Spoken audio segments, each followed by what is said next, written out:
liberty as a negative ideal in the manner favored by libertarians.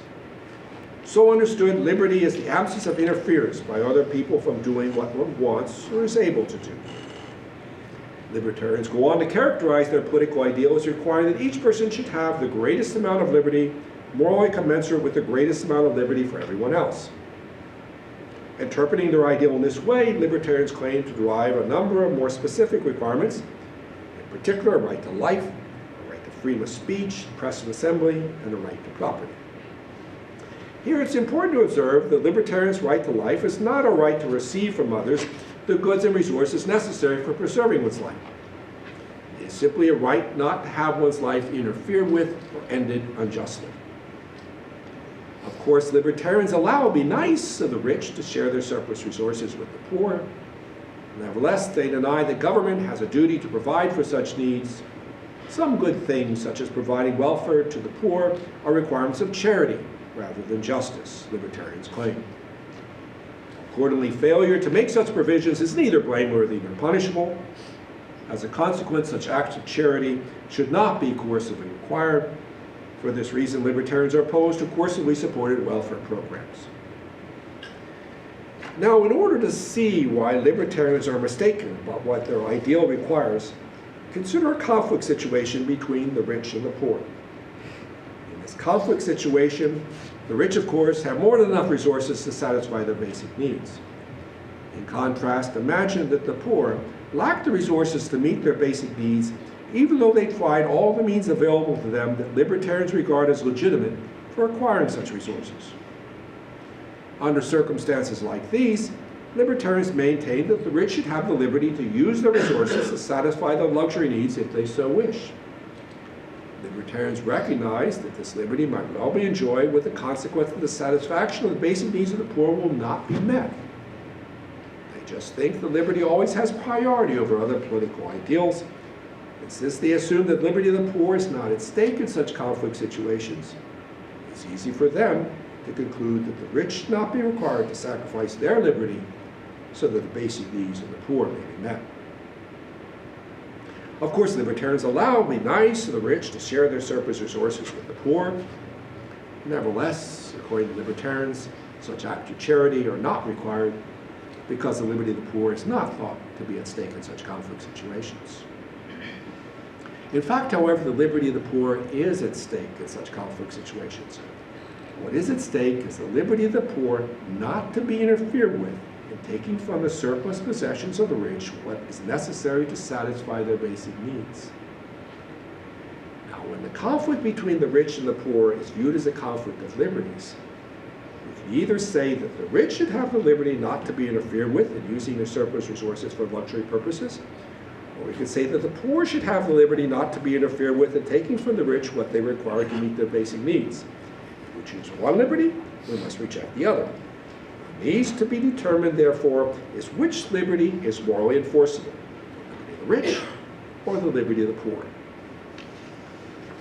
I submit that the liberty of the poor, which is liberty not to be interfered with in taking from the surplus resources of others what is required to meet one's basic needs, is morally enforceable over the liberty of the rich, which is a liberty not to be interfered with in using one's surplus resources for luxury purposes. To see that this is the case, we need only appeal to that same principle of non-questionableness that we appealed to before, this time applying it to conflicting liberties instead of to conflicting interests. So as before, we will need to idealize a bit. First, consider a ranking of your liberties from your most important liberty to your least important liberty. Now consider a ranking of the liberties of others from their most important liberties to their least important liberties. Now, some of the liberties in these rankings will not be in conflict. You exercising your liberties will be fully compatible with other people exercising their liberties.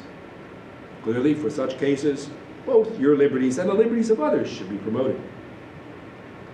Nevertheless, there will also be situations where your liberties come in conflict with the liberties of others. Let us set aside those cases where your high-ranking liberties come in conflict with the high-ranking liberties of others. These cases are like lifeboat cases, and any of you is going to have some difficulty resolving them. Far more numerous are cases where your high-ranking liberties come in conflict with the low-ranking liberties of others, or their high-ranking liberties come in conflict with your low-ranking liberties. Let us now focus on just such conflict cases between the rich and the poor. Here we are also given that we're dealing with a situation where we must have an enforceable resolution, one way or the other. Given the importance of the liberties that are at stake, what is to be done here cannot be left up to arbitrary choice or sheer power.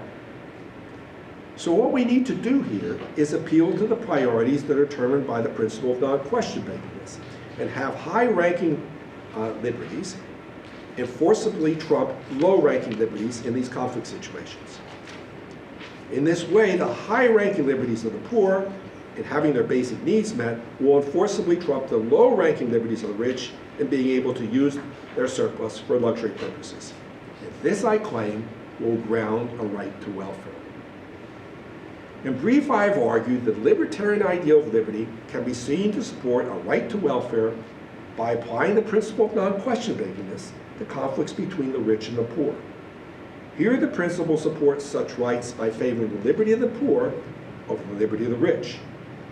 Clearly, what is crucial to the derivation of these rights is that we cannot give a good, that is a non-question-making argument, to require the poor to deny their basic needs and accept anything less than these rights as a condition of their willing cooperation.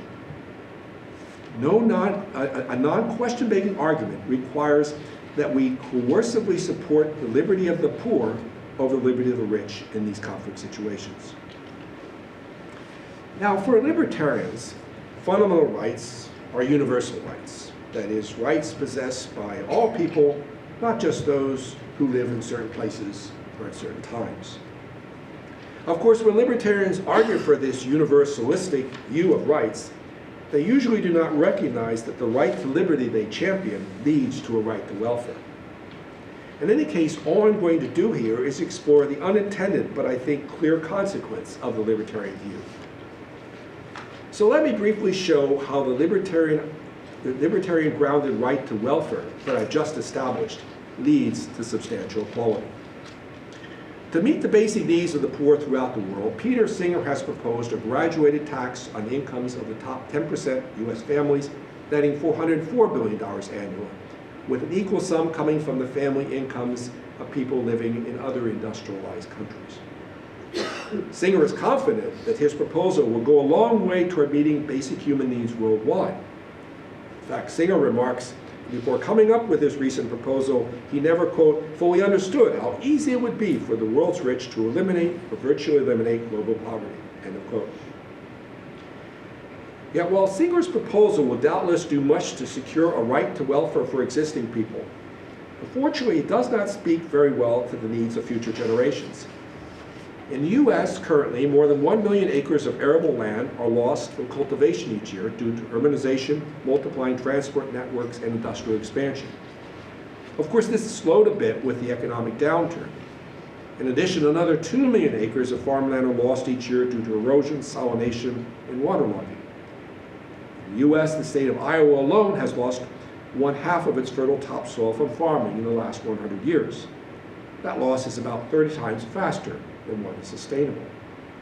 According to one estimate, only 6/10 of an acre of arable land per person will be available in the U.S. in 2050, whereas more than 1.2 acres per person are needed to provide a diverse diet. Currently, 1.6 acres of arable land are available. Similar or even more threatening estimates of the loss of arable land have been made for other regions of the world. How then are we going to preserve farmland and other food-related natural resources so that future generations are not deprived of what they require to meet their basic needs? And what about other resources as well? It's been estimated that presently a North American uses 75 times more resources than the resident of India. This means that in terms of resource consumption, the North American continent's population is the equivalent of 22.5 billion Indians. So unless we assume the basic resources such as arable land, iron, coal, and oil are in unlimited supply, this unequal consumption will have to be radically altered if the basic needs of future generations are to be met. I submit, therefore, that until we have a technological fix on hand, recognizing a universal right to welfare, applicable both to existing and future people, requires us to use up no more resources than are necessary for meeting our own basic needs, thus securing for ourselves a decent life, but no more. For us to use up more resources than this without a technological fix on hand, we would be guilty of depriving at least some future generations of the resources they would require to meet their basic needs, thereby violating the libertarian-based right to welfare.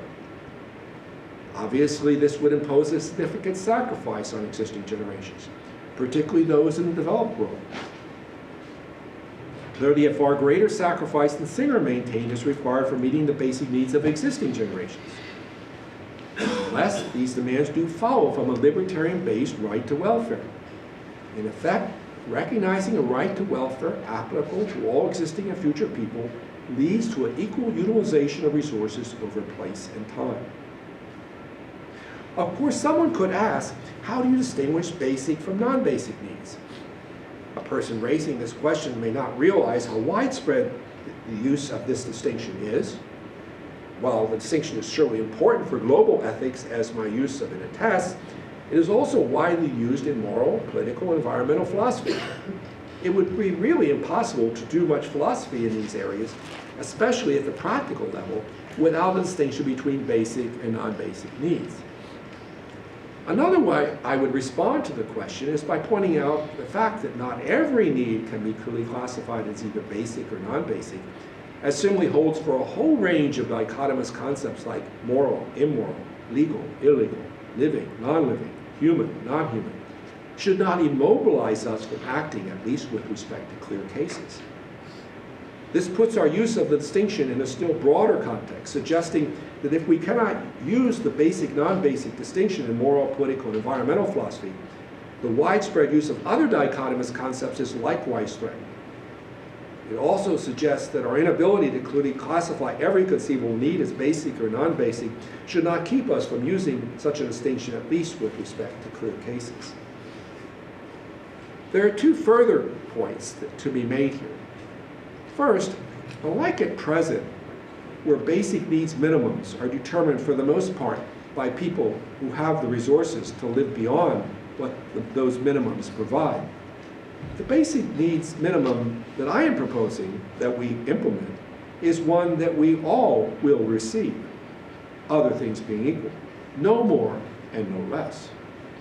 Thus, unlike many present-day welfare minimums, it is virtually guaranteed to be a very generous one, given that it is just what everybody gets, and no more. It should also be much easier to determine what the basic needs minimum should be when it is understood in this way. Second, if we begin to move toward a minimum by responding to clear cases, for example, by stopping aggressing against the clear basic needs of some for the sake of the clear basic luxury needs of others, we will be in an even better position to know what to do in the less clear cases. This is because sincerely attempting to live out one's practical moral commitments helps one to interpret them better, just as failing to live them out makes interpreting them all the more difficult. Consequently, I think we have every reason to act on the moral requirements that I've defended here, at least with respect to clear cases. Without a doubt, the political and social changes required by my argument are both massive and wide-ranging. Just imagine a world where each person has just the resources she needs to meet her basic needs for a decent life, but no more. And think about the many changes that we would have to undergo to get from here to there. Now I propose we attempt to achieve these changes by employing the argument just presented and implementing it both individually and collectively. Individual implementation involves the recognition that whatever we individually possess, but what is necessary to provide a decent life for ourselves and those we personally care about, can legitimately be taken from us by others who are in need through no fault of their own. This should lead us to take steps to transfer our present and future surplus as best we can so that others can have a decent life. Individual implementation also involves action by the needy to take from the surplus possessions of the rich